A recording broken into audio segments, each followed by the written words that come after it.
Bismillahirrahmanirrahim. Terima kasih rakan setia saya Mahirah dan Dr. Iskandar. Assalamualaikum warahmatullahi wabarakatuh.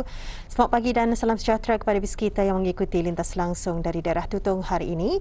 Alhamdulillah keadaan cuaca pagi ini cukup mengizinkan. Mudah-mudahan sekalian kita ini rancang semua berjalan dengan lancar.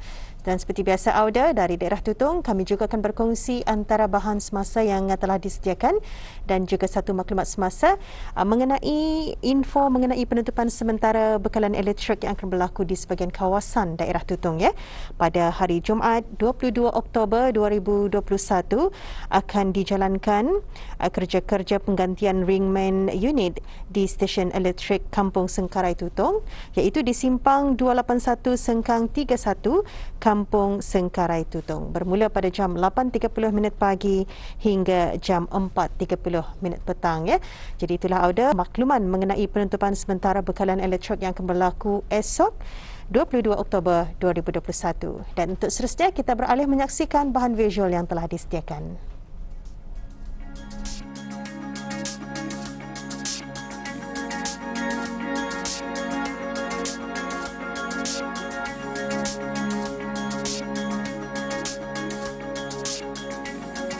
Assalamualaikum warahmatullahi wabarakatuh. Selamat pagi, salam sejahtera Auda. Untuk kali ini, untuk bahan kali ini saya akan membawa Auda ya bersama Tuan Haji Sisa lah. Tuan Haji Sisa ni yang membawa kami ni sebenarnya untuk mencari rebung, untuk mengenali rebung ni macam mana. Jadi untuk mengetahui lebih lanjut mengenai dengan rebung, yang pasti rebung ni daripada buluh. Kita ni akan lebih mengetahui lebih lanjut mengenai inilah bersama Tuan Haji Sisa. Jadi teruskan ikuti saya.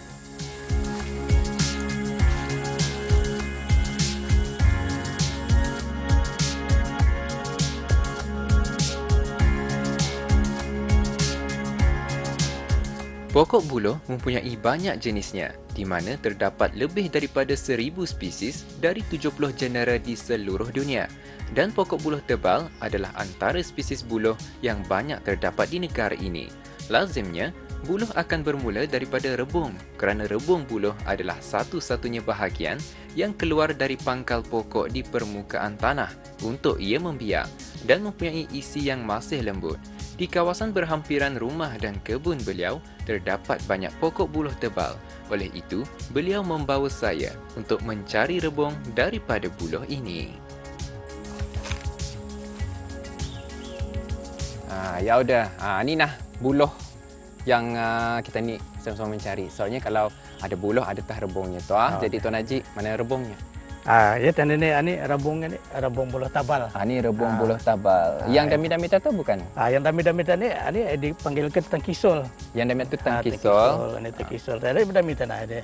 Tangkisol. Ini rebung sudah ni. Jadi rebung ini ya daripada tunas bah. Daripada tunas. Daripada tunasnya tangkisol, kemudian baru jadi rebung. Baru jadi rebung. Okey. Kalau rebung baru terjadi buluh. Baru terjadi buluh. Jadi macam mana ni Tuan Haji cara mengambilnya ni? Pasal kedai aku dia jual pemahir. Mungkin kita boleh tunjukkan caranya lah. Mengambil sanang saja ni pakai pemarang. Kalau anda pakai pemarang dah jadi dapat dah.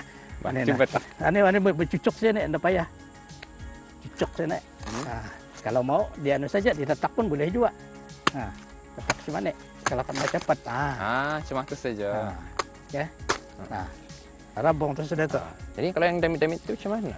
Yang dami-dami itu pun tak dapat je tu. Ditatak juga, ditatak sama ada dicungkil saja. Dicungkil kah? Nah, senang saja. Senang saja. Lembut sulnya. Ya. Tu yang damit tu kalau damit. Ini rebung ini rebung juga. Ini rebung daripada buluh tebal. Buluh tebal. Buluh tebal.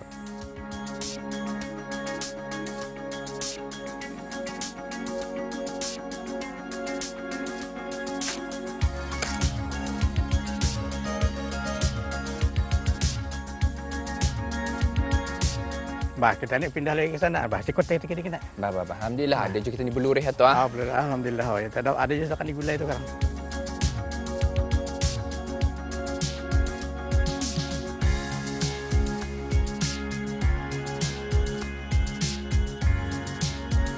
Rebung buluh tebal biasanya mempunyai saiz yang agak besar. Kulitnya berwarna coklat ketika muda dan rasanya agak manis sedikit jika dibandingkan dengan puluhan rebung yang ada di negara ini. Rebung diambil sewaktu ia masih lagi muda, kira-kira ketika mempunyai ketinggian 1 sehingga 2 kaki dan selepas itu ia akan digelar melanggur, iaitu rebung yang semakin tua sebelum ia tumbuh membesar menjadi sebatang buluh.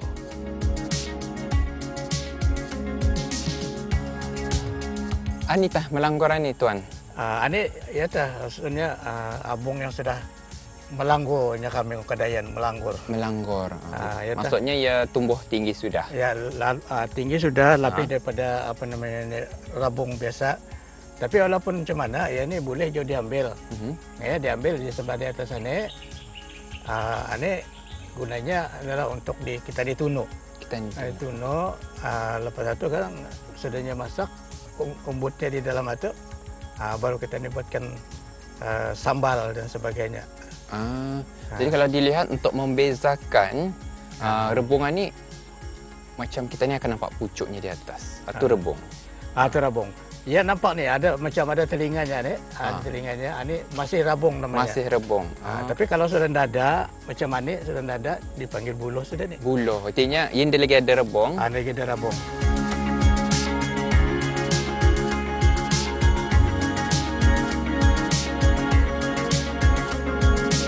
Selesai sahaja kami mengambil rebung, rebung-rebung tersebut perlu dikopek atau dikubak kelopaknya.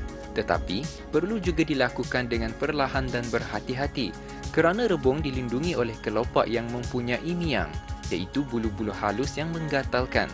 Oleh itu, perlu dipastikan miang rebung tidak berterbangan ketika dikubak. Bawah rebung pula tidak diperlukan kerana ianya sudah keras dan tua. Hanya bahagian rebung yang muda dan lembut sahaja diambil dan kemudian dibersihkan dengan menggunakan air. Rebung kemudiannya dipotong mengikut citarasa masing-masing, sama ada dengan cara menyincang, diarap atau dihiris.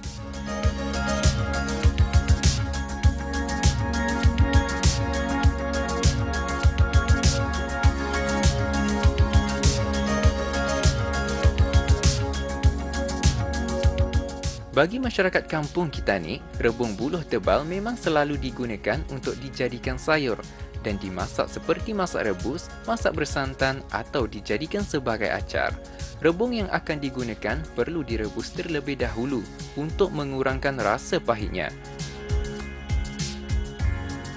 Kali ini, saya bersama Puan Hajah Siti Zalehah binti Haji Kaprawi yang mengongsikan kepada saya antara khasiat yang boleh diperolehi melalui rebung buluh tebal ini.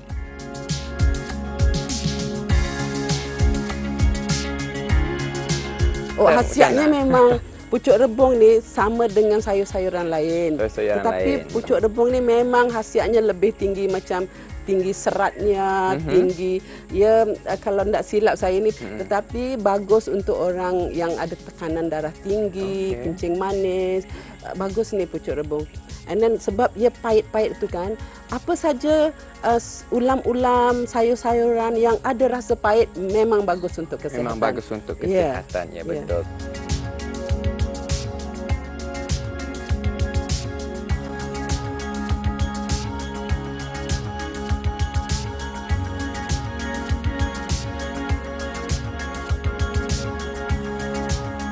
Selain itu, rebung mempunyai tinggi potasium, merupakan komponen penting dalam menjaga dan menurunkan tekanan darah, di samping kandungan seperti fitosterol dan fitonutrien yang juga dinilai baik untuk melarutkan kolesterol tidak baik di dalam tubuh, sekaligus mengurangkan risiko terjadinya serangan jantung.